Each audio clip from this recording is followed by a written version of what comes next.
বিষয় ভিত্তিকের উপরে কথা বলি যেন আপনারা বুঝতে পারেন যে হুজুর এই পয়েন্টের উপরে কথা বলে গেছে। আজকে আমার আলোচনার ভূমিকা বা শুরু হচ্ছে যে বিষয়ে আলোচনা করব সেটা হচ্ছে কোরআন না শেখার 9টি ভয়াবহ শাস্তি।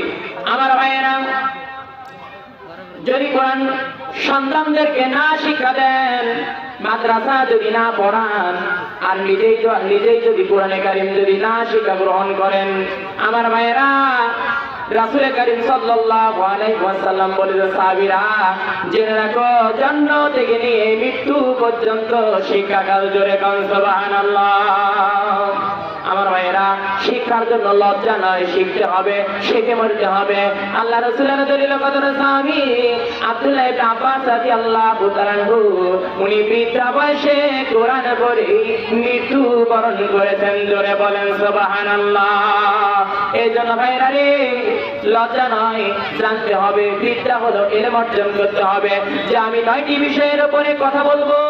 1 নাম্বার পয়েন্ট আছে, কোরআন যারা শিখবে না কোরআন তাকে লানত দিবে, কোরআন তাকে লানত দিবে।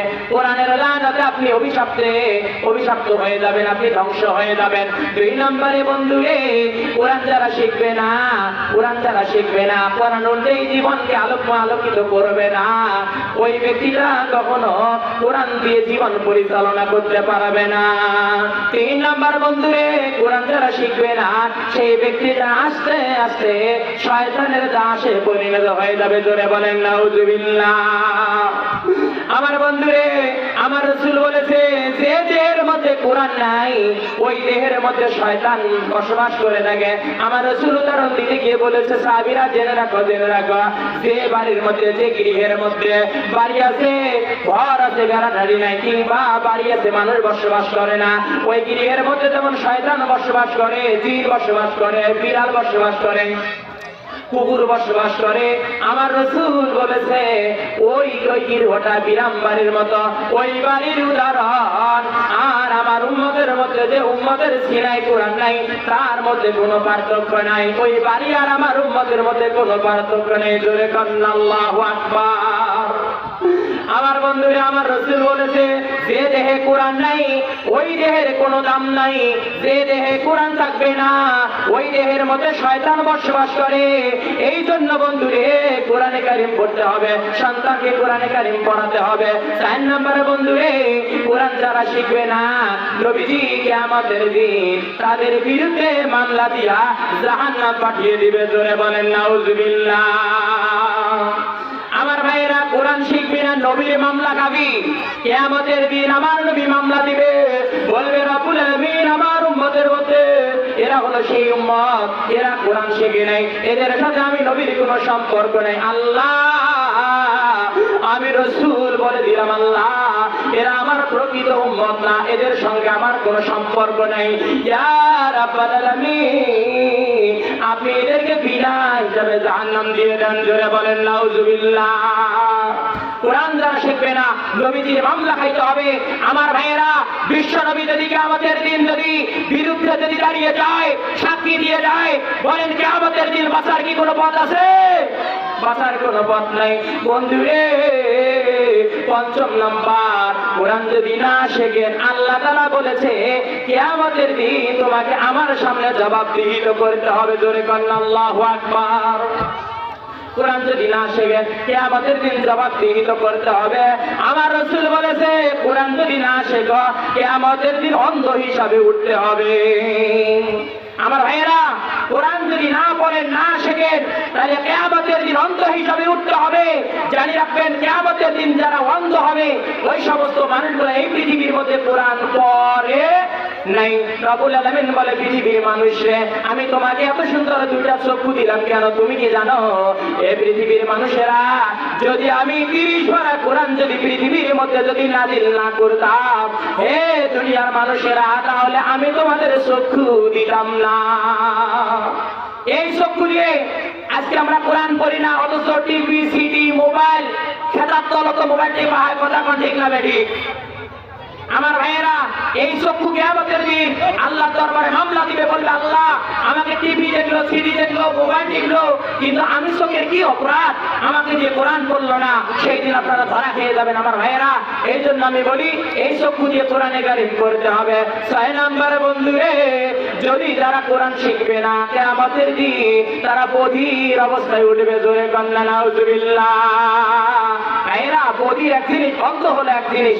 যার একটা চোখ আছে একটা নাই তাকে বলা হয় কানা, আর যার 2 চোখেই বন্ধ তাকে বলা হয় অন্ধ, আর যার মুখ বন্ধ বোবা আওয়াজ করে সেই লোকটাকে বলা হয় বধির, বোবা।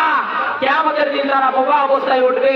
যদি বোবা অবস্থায় হাসরের মাঠে না উঠতে চান তাহলে এই পৃথিবীর জমিনে কোরআনে কারিমের শিক্ষা অর্জন করিও ইনশাআল্লাহ। আমার ভাইয়েরা, এবারে আসেন 7 নম্বরে, যারা কোরআন শিখবে না আল্লাহ তাআলা, যারা কোরআন শিখবে না তা দিয়ে কোরআন শিখবে না, কোরআন তাদের বিরুদ্ধে কিয়ামতের দিন দাঁড়িয়ে যাবে। প্রথমে বলে আসলাম যারা কোরআন শিখবে না নবীজি তাদের বিরুদ্ধে মামলা দিবে। এবার কোরআনের মামলা হবে ডাইরেক্ট। ভাইয়েরা, যারা কোরআন শিখবে না এই কোরআন কিয়ামতের দিন তাদের বিপক্ষে মামলা দিবে। মামলা দিয়ে বলবে আল্লাহ আমি কোরআন বলে দিচ্ছি এ হলো তোমার এমন বান্দা এমন বান্দি যাদের বাড়িতে আমি 50 বছর ছিলাম, 60 বছর আমি তাকের উপরে ছিলাম, আমাকে ধরে নাই, আমাকে পড়ে নাই, আমাকে খুলেও দেখে নাই, একবারের জন্য আমাকে চুমু পর্যন্ত খায় নাই। ইয়া রাব্বাল আলামিন, আমি নিজেই মামলা দিচ্ছি, সাক্ষ্য দিচ্ছি আল্লাহ আপনি তো আজকে কিয়ামতের দিন আহকামুল হাকিমিন হয়ে গেছেন, আপনি তো ন্যায় বিচার করবেন, সত্য বিচার করবেন। ইয়া রাব্বাল আলামিন, আজকে ওই ব্যক্তি আর আমি কোরআনের মাঝে আপনি ফয়সালা করে দেন। জোরে কন্না আল্লাহু আকবার। ভাইয়েরা, কিয়ামতের দিন যদি কোরআন যদি বিপক্ষে দাঁড়িয়ে যায়, কোরআন যদি মামলা দিয়ে দেয়, তাহলে বলেন বাঁচার কি পথ আছে? বাঁচার কোনো পথ নাই। আমার ভাইয়েরা, কোরআন বলে বান্দারে, হে দুনিয়ার মানুষেরা, তোমরা যখন ঘরের ভিতরে ঢোকো তখন আমি মনে মনে ভাবি আমাকে মনে পড়বে, আমাকে মনে ধরবে, কিন্তু না না না, দেখি আল্লাহর গোলাম ঘরের ভিতরে ঢোকার পরে নিজ প্রয়োজন শেষ করার পরে আবার বাইর হয়ে চলে যায়। আমার ভাইয়েরা, এখানে একটি উদাহরণ দিচ্ছি, আপনি শুনে রাখেন। কোনো মা যদি সন্তানকে, দুধের সন্তানকে রেখে যদি মামার বাড়িতে চলে যায়, এমতো অবস্থায় সন্তানটা যদি কান্নাকাটি যদি করে, ওই সময় মা বলে বেটা রে, এ বেটি তুমি বাড়িতে থাকো, তোমার নানু বাড়ি থেকে আমি তোমার জন্য বিস্কুট নিয়ে আসবো। এক পর্যায়ে কান্দি ধিক পারি, কান্দার পরে সন্তানের কান্না বন্ধ হয়ে যায়, এলাকার সন্তানের কাছে চলে যায়। সন্তানগুলো যখন বিস্কুট খায়, এমতো অবস্থায় এই সন্তান বলে বিস্কুট চায়, ওই সন্তানগুলো দিতে চায় না। এবার বলে মাও গেছে নানি বাড়ি, বিস্কুটের লেতো ও দেখে দেখে খান, ঠিক না বেটি?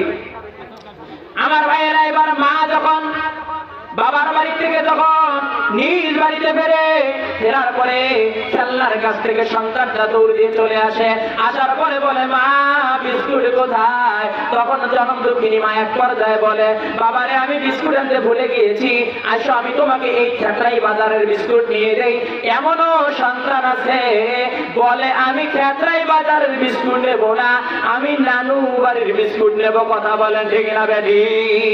আমার ভাইয়েরা, যাবার সময়, মা যাবার সময় সন্তান যেমন বেশি কান্নাকাটি করেছে, এবার বিস্কুট না পাওয়ার কারণে আগের তুলনায় এবার সন্তান আরো ডুকরি ডুকরি কান্দে। কথা বলেন ঠিক না বেটি? আমার ভাইয়েরা, তেমনই করে যখন ঘরের ভিতরে ঢোকে তখন ওই সন্তানের মতন কোরআনটা আশা করে আমার পড়বে। যখন আপনি না পড়ার পরে বাড়ি ঘর থেকে যখন বাইরে হয়ে চলে আসেন, ওই কোরআন ওই সন্তানের চাইতে আরো বেশি ডুকরে ডুকরে কান্দে আর বলে আল্লাহ আপনি আমাকে কারগিরিয়ে রেখেছেন, আল্লাহ ও রব্বুল আলামিন আপনি তাড়াতাড়ি তোমার বান্দার বান্দিকে ধ্বংস করে দাও। জোরে বলেন নাউজুবিল্লাহ। এই পৃথিবীতে যত মানুষ ধ্বংস হচ্ছে তার পিছনে 2টা কারণ।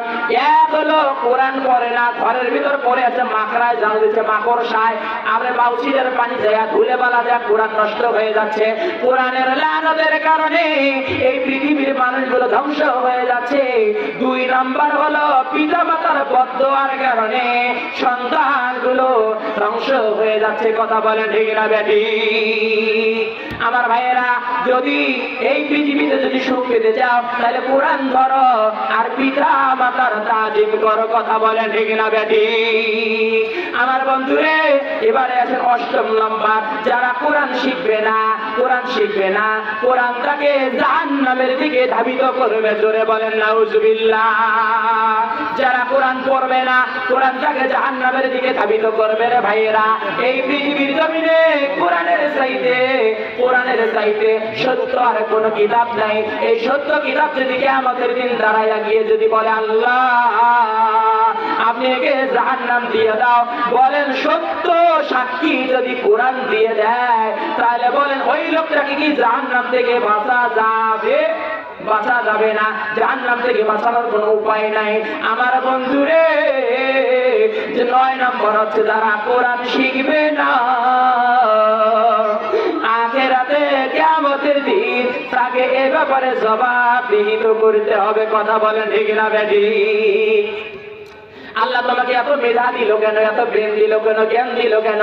একে কোরআন পড়ার জন্য দেওয়া হয়েছে, কিন্তু কোরআনের পিছনে মেধা খাটায় না, কোরআনের পিছনে একটু পরিশ্রম করে না, কিন্তু সুদের টাকার পিছনে মেধা খরচ করে এমন লোক এই উলিপুর থানায় যাত্রা এলাকায় আছে না নাই?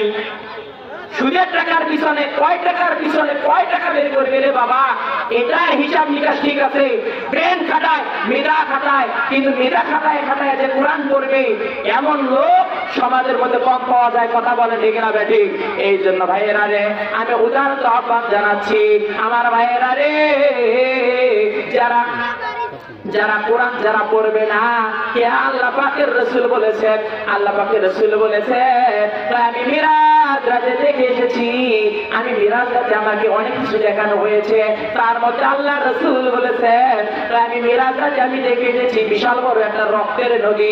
ওই নদীর মধ্যে কিছু মানুষ ভরে সুপানি দেওয়া হচ্ছে, সুগ্রাবাল লাগছে। জিবরাইল, আল্লাহ নবী বলে জিবরাইল রে, ইয়া কি জিবরাইল, হে ভাই জিবরাইল, এই লোকগুলো কারা? জিবরাইল বলেন নবী গো, এই লোকগুলো তোমার একদল উম্মত আর উম্মতি।